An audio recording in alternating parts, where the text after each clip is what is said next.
नमस्कार, देवभूमि चैनल में आपका स्वागत है। आज हम सुनेंगे तुलसी विवाह की दोनों पौराणिक कथाएं। जी हाँ, तुलसी विवाह की दो कथाएं हैं। आपने सुना होगा, एक जलंधर की कथा है जो शिव महापुराण में भी वर्णन आता है उसका, और भागवत पुराण में भी उस कथा को सुनाया जाता है। जिनकी पत्नी वृंदा थी, जिसके साथ भगवान श्रीहरि ने छल किया, तो उन्होंने उसे किस प्रकार से पाषाण होने का श्राप दिया था और स्वयं उसी समय अग्नि में भस्मभूत हो गई थी, अपने आप को सती होकर और आग में दहन कर लिया था, जिसके कारण उसकी राख से तुलसी बनी थी। यह वर्णन आपने कार्तिक मास की कथा में भी सुना होगा। एक वह कथा है और एक कथा है शंखचूड़ की। शंखचूड़ जो एक राक्षस था, लेकिन वो देवगण था, और किस प्रकार से उसका तुलसी से विवाह हुआ और तुलसी के विवाह के बाद वह राक्षसों पर आक्रमण करता रहा और किस प्रकार से वह वृतांत आगे बढ़ता है। ये दोनों ही कथाएं हैं, इनको हम आज सुनेंगे। दोनों ही कथाएं आपको आज के दिन अवश्य ही सुननी चाहिए। दोनों बहुत ही फलदायी हैं। इस दिन ये कथाएं सुनने से माँ तुलसी का आशीर्वाद आपको प्राप्त होता है और माता तुलसी के आशीर्वाद से आपकी सभी मनोकामनाएं पूरी होती हैं, क्योंकि भगवान श्रीहरि शालिग्राम रूप में माँ तुलसी के अधीन हैं। जैसे जैसे माँ तुलसी कहेंगी, जो जो चाहेंगी, भगवान वो अवश्य करेंगे। इसीलिए आपको ये दोनों ही कथाएं सुननी चाहिए और कमेंट बॉक्स में लिखना चाहिए, जय माँ तुलसी, जय श्रीहरि, जय शालिग्राम भगवान। आपकी इच्छाएं, आपकी मनोकामनाएं अवश्य ही पूर्ण होंगी। आइए पहले सुन लेते हैं शंखचूड़ वाली कथा, उसके बाद जलंधर के वृतांत की कथा हम श्रवण करेंगे। पौराणिक काल की बात है। दैत्यों का एक राजा हुआ करता था, उसका नाम था दंभ। वो बहुत ही बड़ा विष्णु भक्त था। कई सालों तक दंभ ने भगवान विष्णु की तपस्या की, परंतु उसके यहाँ कोई संतान नहीं थी, और संतान नहीं होने के कारण उसने शुक्राचार्य को अपना गुरु बनाकर उनसे ही श्री कृष्ण का मंत्र प्राप्त कर लिया था। भगवान श्री कृष्ण का ये मंत्र प्राप्त करने के बाद उसने क्या किया कि पुष्कर में जाके और घोर तपस्या की। बहुत कठिन साधना में वो लग गया। भगवान विष्णु की तपस्या इतनी भयंकर थी कि जिसके परिणाम स्वरूप भगवान विष्णु को प्रसन्न होकर उसे वरदान देना पड़ा। जब भगवान श्री हरि विष्णु प्रसन्न होकर उसके सामने प्रकट हुए, उन्होंने कहा वरदान मांगो, तो उसने वरदान में संतान मांग ली कि प्रभु मेरे कोई संतान नहीं है, मुझे संतान का वर दीजिए और मुझे एक प्रतापी पुत्र पैदा हो, ऐसा वर दीजिए। भगवान ने कहा तथास्तु, और भगवान वहाँ से अंतर्ध्यान हो गए। इसके परिणाम स्वरूप कुछ समय के बाद राजा दंभ के यहाँ एक पुत्र ने जन्म लिया। इस पुत्र का नाम रखा गया शंखचूड़। शंखचूड़ जब बड़ा हुआ तो उसने भी भगवान ब्रह्मदेव की कठिन साधना, कठिन तपस्या की, और उस घोर तपस्या से भगवान ब्रह्मदेव प्रसन्न हुए। प्रसन्न होकर उन्होंने कहा कि वत्स वर मांगो, हम तुम्हारी तपस्या से प्रसन्न हैं। तब शंखचूड़ ने वरदान में क्या मांगा? शंखचूड़ कहता है कि ब्रह्मदेव मैं अजर अमर रहना चाहता हूँ, मुझे अमरता का वरदान दीजिए। ना मैं कभी वृद्ध हूँ और ना कभी मृत्यु को प्राप्त हूँ, ना कभी मारा जाऊँ। ब्रह्मा जी ने उसकी बात सुनी और उसे ये वरदान देने से इनकार कर दिया। उसने कहा कि वत्स कोई भी अजर अमर नहीं हो सकता। जो इस पृथ्वी पर आया है उसे एक बार तो मृत्यु को प्राप्त होना ही होता है। शंखचूड़ ने कुछ देर विचार किया और उसे लगा कि अब उसे तो केवल देवताओं से ही खतरा है, मानव या अन्य कोई तो उसे क्या मारेगा।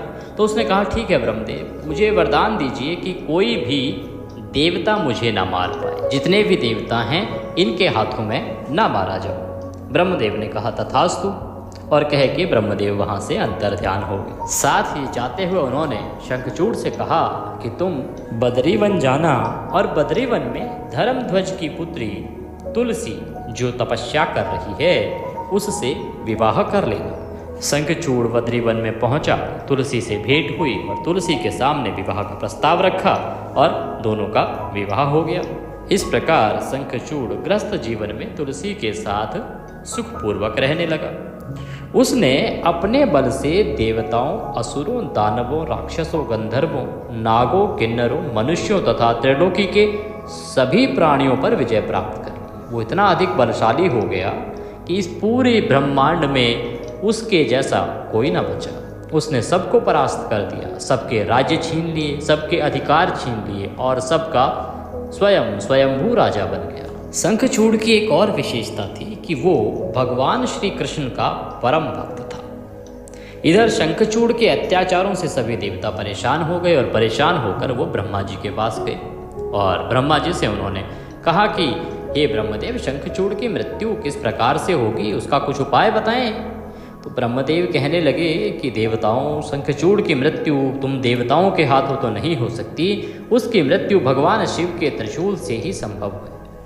अतः आप सब भगवान शिव शंकर के पास जाएं, वही उसका वध कर सकते हैं। सभी देवतागण व्यतीत होकर भगवान शंकर के पास पहुँचे। भगवान शंकर के पास जाकर उन्होंने गुहार लगाई कि प्रभु आप हमारी रक्षा करें, क्योंकि अब तो हमारा सारा राजपाट सब छिन गया है और वह राक्षस पृथ्वी पर अत्याचार कर रहा है और सभी को उसने परेशान कर रखा है। भगवान शंकर ने सभी बातों को सुना और सुनने के बाद चित्ररथ नामक उनका एक गण था, उस गण को बुलाया और कहा कि तुम मेरे दूत बनकर शंखचूड़ के पास जाओ, उसे समझाओ कि वो देवताओं का राज्य उन्हें लौटा दे और पृथ्वी पर अत्याचार करना बंद कर दे, और ये मेरा आदेश है। चित्ररथ भगवान शंकर का दूत बन के और शंखचूड़ के पास पहुंचा। उसने भगवान का सारा संदेश शंखचूड़ से कह दिया कि भगवान चाहते हैं कि तुम देवताओं को उनका राज्य वापस लौटा दो और पृथ्वी पर अत्याचार करना बंद कर दो। उसने कहा अन्यथा, तो दूत ने कहा अन्यथा तुम्हें भगवान शंकर के क्रोध का सामना करना पड़ेगा। शंखचूड़ ने मना कर दिया और कहा कि वह महेश्वर से युद्ध करना चाहता है। उसने कहा कि मैं चाहता हूं कि स्वयं शंकर आकर मुझसे युद्ध करे। दूत ने सारी बातें जाके और भगवान शंकर को कही। भगवान शंकर ने इन बातों को जान के अपनी सेना को तैयार किया और युद्ध के लिए सेना लेकर निकल पड़े। इस तरह देवता और दानवों में घमासान युद्ध आरंभ हो गया, परंतु ब्रह्मा जी के वरदान के कारण शंखचूड़ को देवता नहीं हरा पाए। भगवान शिव ने शंखचूड़ का वध करने के लिए जैसे ही अपना त्रिशूल उठाया, तभी आकाशवाणी हुई कि जब तक शंखचूड़ के हाथ में श्रीहरि का कवच है और उसकी पत्नी का सतीत्व है जो अखंडित है, तब तक इसका वध संभव नहीं है।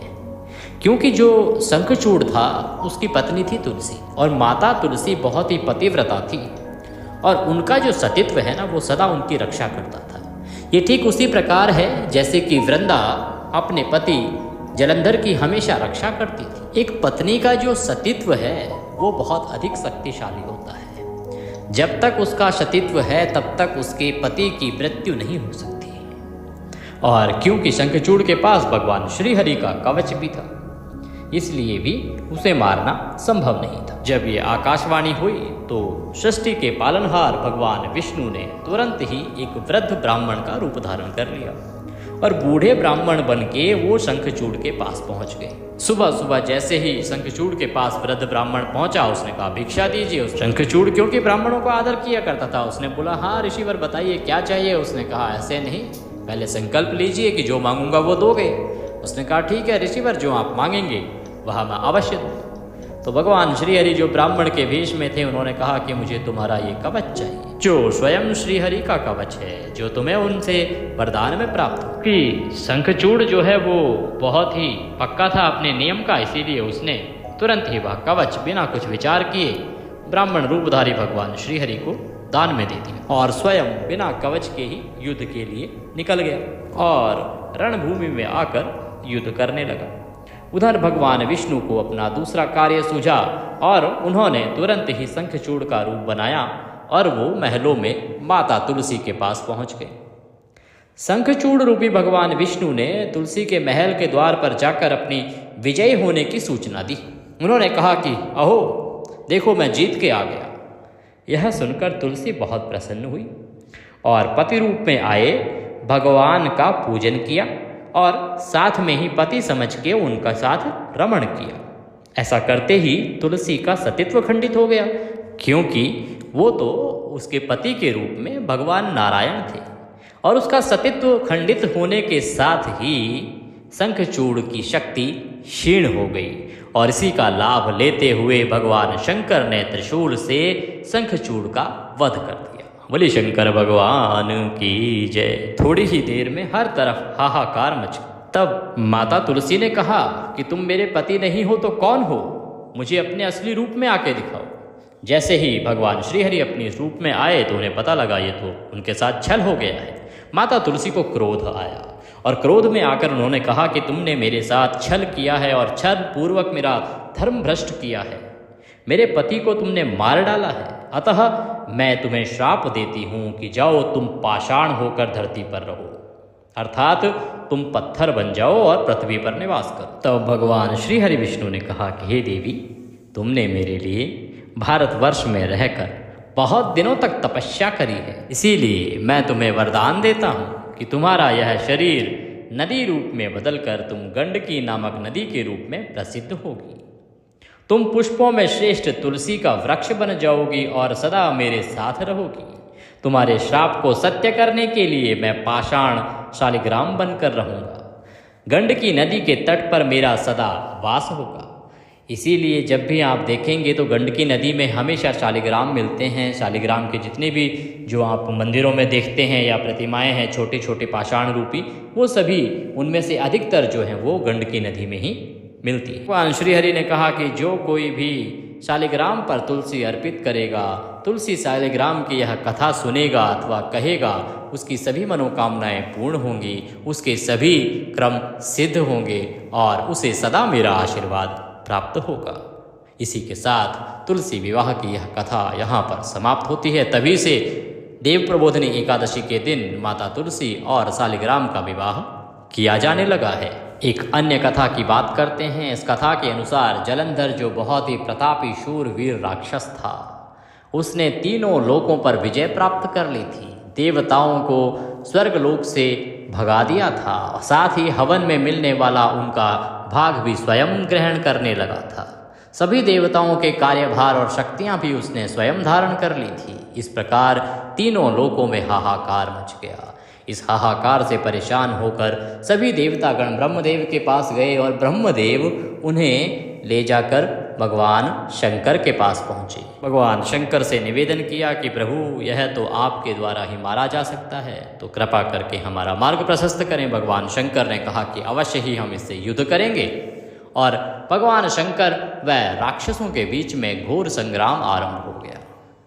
देखते ही देखते युद्ध ने बहुत ही भीषण रूप धारण कर लिया। देवताओं की सेना कभी आगे बढ़ती, कभी पीछे हटती, कभी राक्षस भारी पड़ते दिखते, कभी देवगण भारी पड़ते दिखते। युद्ध इतना भयंकर होता चला गया कि उसका अंत ही दिखाई नहीं पड़ रहा था, क्योंकि जलंधर मृत्यु को प्राप्त होने को तैयार ही नहीं था। जब भी भगवान शंकर उस पर आक्रमण करते, उसे मारने का प्रयास करते, वह मृत्यु को प्राप्त होता होता बच जाता। इसी बीच उसने मौका पाकर भगवान शंकर का रूप धारण करके और माँ पार्वती के पास वह जा पहुंचा, क्योंकि उसका युद्ध करने का जो मुख्य उद्देश्य था वो तो माता पार्वती को प्राप्त करना ही था। वह शंकर का रूप धारण करके वहां पहुंचा, लेकिन आदि शक्ति जगदम्बा भवानी उसे पहचान गई और बोली, दुष्ट, तू मुझे छलने आया है। और वह माता के इस रूप को देख के और क्रोध को देख के डर के वहां से भागकर वापस युद्ध क्षेत्र में आ गया। इन बातों को देखकर भगवान श्रीहरि को यह ज्ञात हुआ कि इसकी जो पत्नी है वृंदा, वह बहुत बड़ी पतिव्रता है और उसके सतीत्व के कारण ही यह मृत्यु को प्राप्त नहीं हो रहा है। अतः भगवान श्रीहरि ने जलंधर का रूप धारण किया और उसकी पत्नी वृंदा के पास पहुंच गए और जलंधर के रूप में उसकी पत्नी के साथ रमण करने लगे। कई दिन बीत जाने के बाद वृंदा को यह अनुभव हुआ कि कहीं कुछ गलत है, ये मेरे पति तो प्रतीत नहीं होते, और वह विष्णु को पहचान गई। उन्होंने कहा कि विष्णु, तुमने मेरे साथ छल किया है, तुमने मेरा सतीत्व भंग किया है। उधर जैसे ही वृंदा का सतीत्व भंग हुआ तो जलंधर मृत्यु को प्राप्त हो गया और देवताओं की सेना विजयी हो गई। इधर वृंदा भगवान श्रीहरि पर क्रोधित हैं और उन्हें श्राप देती हैं कि तुमने मेरा सतीत्व भंग किया है, तुमने एक स्त्री के साथ छल किया है, जाओ मैं तुम्हें श्राप देती हूँ कि तुम पाषाण हो जाओ और पृथ्वी पर वास करो। भगवान श्रीहरि कहते हैं कि वृंदे, मुझे तुम्हारा श्राप स्वीकार्य है, मैं तुम्हें वरदान देता हूँ कि तुम सदा मुझे प्राप्त रहोगी। मैं शालिग्राम रूप पर पृथ्वी पर वास करूंगा और तुलसी के रूप में तुम मुझे सदा प्राप्त रहोगी। इतना कह के वृंदा ने अपने आप को अग्नि के हवाले कर दिया और वहीं अपने प्राण त्याग दिए और उसकी राख से एक पौधा बना तुलसी का। इस प्रकार से माँ तुलसी और शालिग्राम जी का प्रादुर्भाव हुआ। बोलिए तुलसी माता की जय। ये थी दोनों कथाएं तुलसी विवाह के दिन आपको अवश्य सुननी चाहिए। वैसे तो ये कार्तिक मास में प्रतिदिन सुनी जाने वाली कथा है। कार्तिक के अंतिम 5 दिनों में इसे सुनने में विशेष लाभ प्राप्त होता है और तुलसी विवाह के दिन तो आपको इनको सुनना ही चाहिए। माँ तुलसी और भगवान शालिग्राम का आशीर्वाद सबको प्राप्त हो, इसी कामना के साथ आपसे विदा लेते हैं। अगले वीडियो में फिर मिलेंगे। चैनल पर नए हैं तो कृपया चैनल को सब्सक्राइब कर ले ताकि इसी प्रकार की अच्छी जानकारियाँ प्राप्त करते रहें। कमेंट बॉक्स में लिखें जय माँ तुलसी, जय शालिग्राम भगवान। भगवान सबका भला करें। जय श्री हरि।